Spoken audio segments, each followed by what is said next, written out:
This is my Mini-14 SBR build that the internet liked enough that Dead Air put it on a shirt.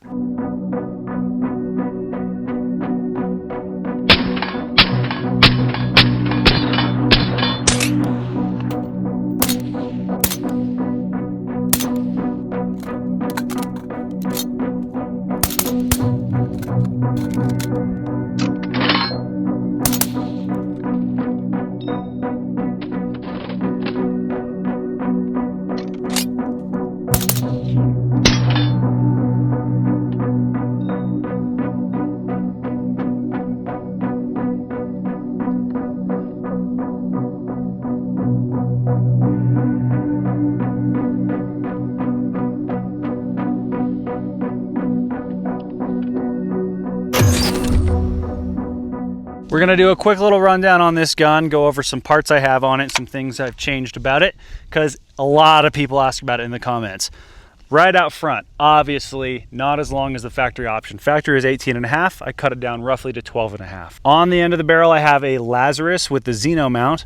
I chose a Lazarus specifically, not only because it sounds great, but because it's low back pressure, and anyone that knows about Mini-14s knows they are over-gassed from the factory. It's part of why they run so reliably. But when you add in a suppressor onto that, you kind of need to tame it a little, so I went with a low back pressure option.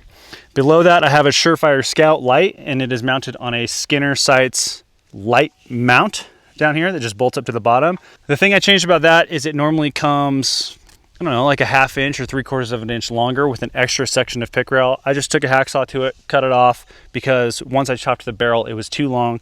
It was blocking the interface of the suppressor and muzzle device, so I chopped that down as well. Inside the gas block itself, I have a .050 gas plug from Accuracy Solutions Systems.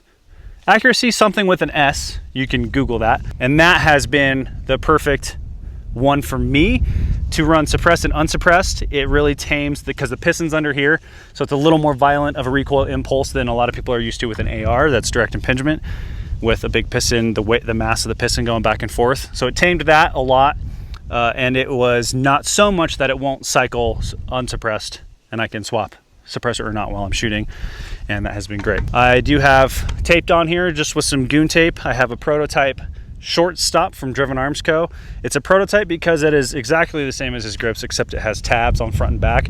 That way I could throw a strip of 3M tape underneath, and then I wrapped the goon tape around top of it, and it has been rock solid. If you guys bully Driven Arms Co., maybe they will do a production run of those.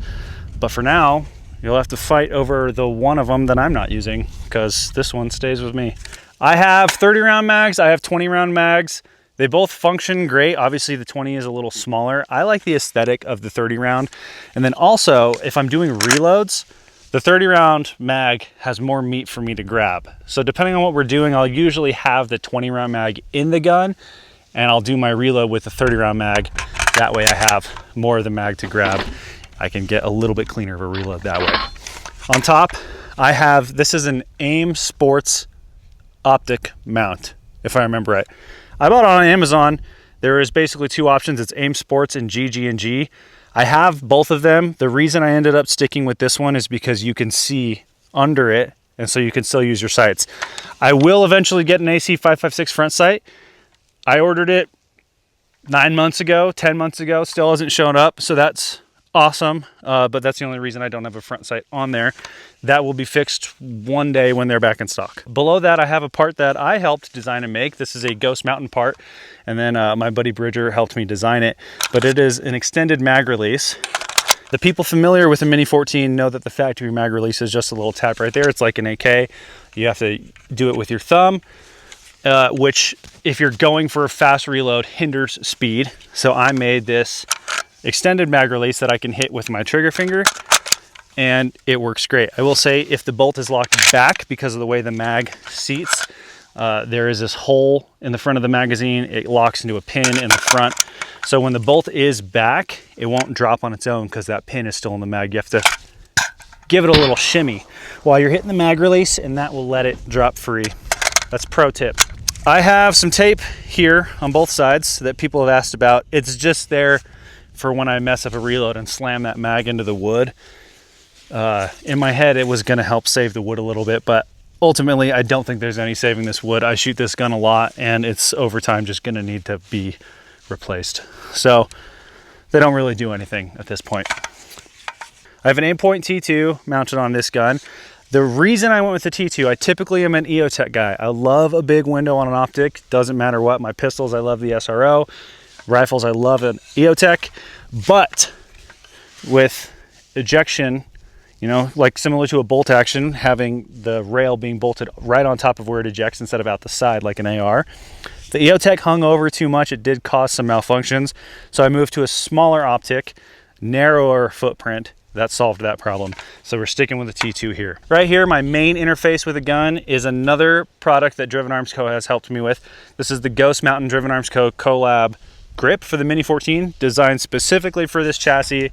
The ergonomics are way better. It's way more comfortable. It takes out some pressure points. I always notice when my middle finger knuckle is rubbing on something unpleasant under a trigger guard, a sharp grip, whatever it is. So we have addressed some of those from the factory grips on this upgraded version, and I'm a big fan. I have a sling here. These are just the factory sling points that come on the gun. I'm running a Brave Castle sling. There's a tag somewhere. I don't know. It's two words you all know. Brave Castle. Go figure it out. This chassis is awesome. It has the classic A-Team aesthetic. This stock and shoulder pad suck, and I say that lovingly. I love the way they look. I love the way they fold down. It folds down super tight. I love that it locks in when it folds down, but it's just a metal pipe and a metal shoulder pad, which are uncomfortable and slippery. So I put a piece of foam here, taped over it, so that I don't know if you can tell, but I have some squish there for when I throw the stock up into my cheek. I did the same thing. My buddy Justin is actually the one that said, this is slippery, you should try that on the back. So I put some foam and some tape on the back as well. And even though it's only about 1.5 inches tall, and that is specifically to avoid the actuator, the lever, whatever this is called for the folding, it is more than enough. When I stick it in my shoulder, it is in place. And so these two things, especially this one, were very, very, very worthwhile, incredibly cheap, do it yourself at home. Any hockey tape, any piece of foam, huge difference on how you handle the gun. I will say I did obviously cut a hole here, because when you fold the stock, this little pin there goes inside it. And then I cut straight right here, because when this folds up, that locks around the pin. That's what keeps it closed. So you do have to be conscious of tape placement. Still locks in place, no problem. It's been great. That is the quick rundown on my SBR Mini-14 build. Hope you guys liked it. DeadAirSilencers.com. Go buy this shirt, because it has my gun on it, and that's cool. DeadAirSilencers.com.